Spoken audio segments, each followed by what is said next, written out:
Mheshimiwa Rais wa Jamhuri wa Kenya, Spika wetu wa Bunge, Mheshimiwa Moses Wetangula, Prime Cabinet Secretary, Spika wa Senate, familia na watu wa Bungoma wote, hamjambo.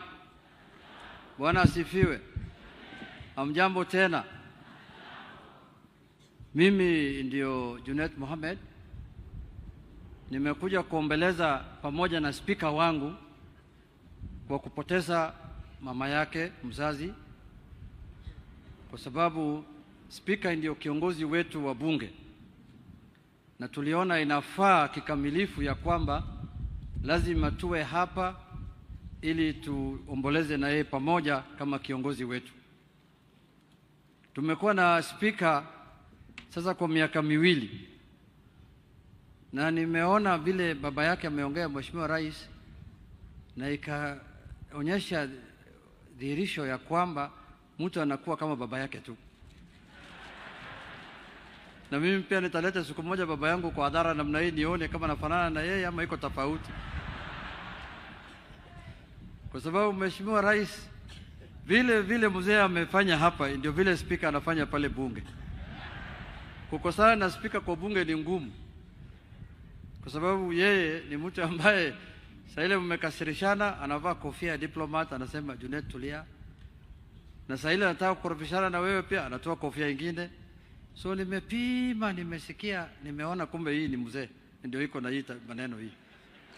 So sisi tumefurahi sana, kwa sababu kama viongozi walio wachache katika bunge tuna imani sana na spika wetu. Ndio hivyo tumekuja kwa wengi, tuko hapa. Wale wabunge ambaye wanatoka kwa upande ya walio wachache wako wengi hapa. Nimeona majority leader amesema atataja majina ya wabunge yote.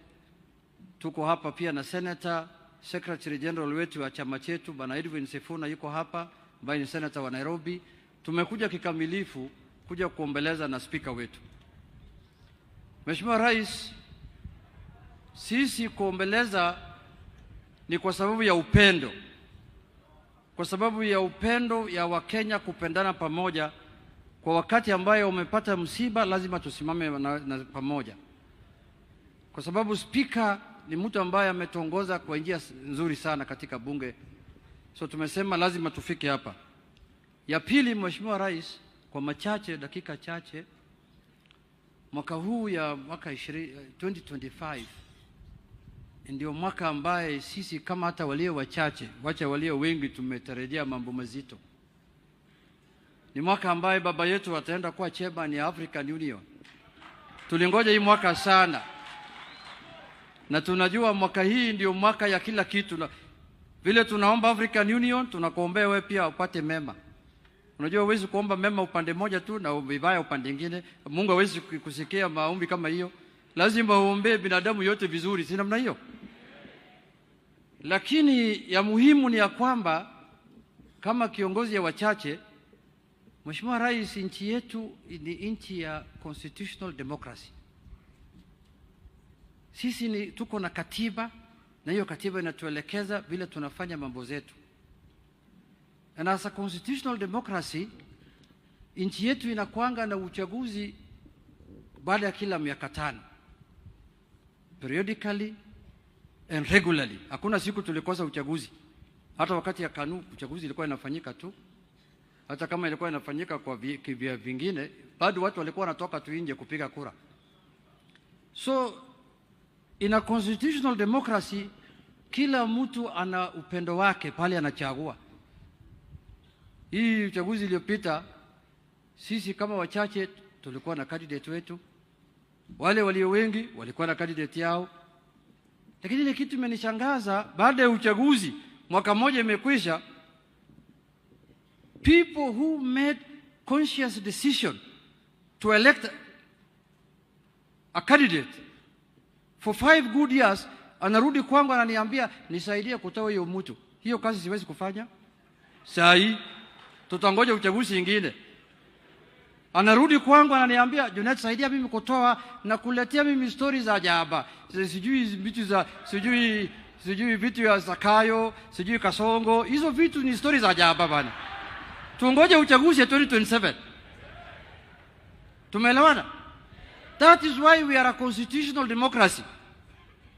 That is why we must respect our constitution. Kama wewe umechoka mapema, iko wengine bado hawajachoka. Tumeelewana? Kasi ya aina hiyo na kibariwa aina hiyo, we are not ready to do it. Tafadhali tafuta watu wengine. Sisi walio wachache tunajua kasi yetu. Kasi yetu ni kusimamia wananchi vile vinavyotakikana kikatiba. Kwa sababu ukileta tu story hii ambayo haieleweki, mara unaimba wimbo sijui Kasongo, mara unasijui Zakayo. I never saw vitu kama hizo, sijaona kwa manifesto yoyote ya Azimio na ya Kenya Kwanza tukichagua 2022. Hizo ni vitu imetoka sahi. So mimi sina mengi la kusema. Ni yangu ni kusema ya kwamba wale wanataka tufanye kibarua ambayo sio yetu, nimetoa notice hapa nikiwa Bungoma ya kwamba hiyo kibarua hatuko tayari kufanya. Sisi sahi tuko African Union, hatuko Kenya. Na wakati hiyo maneno itakwisha ndio akili yangu itarudi kwa siasa ya Kenya. Sahi niko Addis Ababa. Sahi siko hapa Kenya. So usinipatie kibarua ambayo siwezi sahi.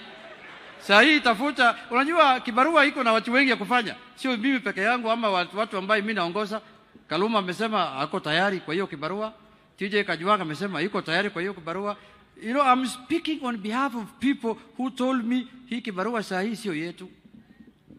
Na watu wa Bungoma pia wanasema namna hiyo, I think so. Kwa mimi naona msura yao hapa wanasema hiyo kibarua ni ya watu wengine, sio sisi. So kwa hayo machache, Your Excellency, mimi nataka kusema ya kwamba nimejifundisha kutoka senator ya Bungoma amesema broad based, kwa Kiswahili inaitwa mapana na marefu. Sikujua kuanzia leo ameongea hapa, nimemsikiza mapana na marefu. Sasa hii serikali ya mapana na marefu ndio itasaidia Wakenya kulingana na maoni yangu. Na hapo ndio tutasimama imara, tusonge nchi yetu mbele. Sisi, saa hii nikimaliza hapa kuna wengine watanipiga kwa mtandao, wanasema sasa huyu sasa afanye kazi yake ya minority na anaokipa ofisi. Did I say anything here that's unconstitutional? Iko chochote iko nje ya katiba nimesema? Kusema baba achaguliwe EU si ni katiba? Kusema ya kwamba kibarua ya kuzozana kisiasa tungoje 2027 sini kwa sheria? So mtu asichukue kazi yangu kwa njia ambayo haifai. Hiyo ndio kazi Mungu amenipatia na tukae namna hiyo. Nataka kutambua pia chair lady ya Law Society of Kenya, Madam Faith Odhiambo iko hapa. Kama hajatambuliwa asimame juu. Yeye ndio kiongozi ya wa mawakili hapa Kenya na East Africa labda hapa Kenya. Asanteni sana, Mungu awabariki. Nimesema pole sana kwa familia ya speaker wetu. Tutaonana tena speaker kwa bunge, Mungu akikubali.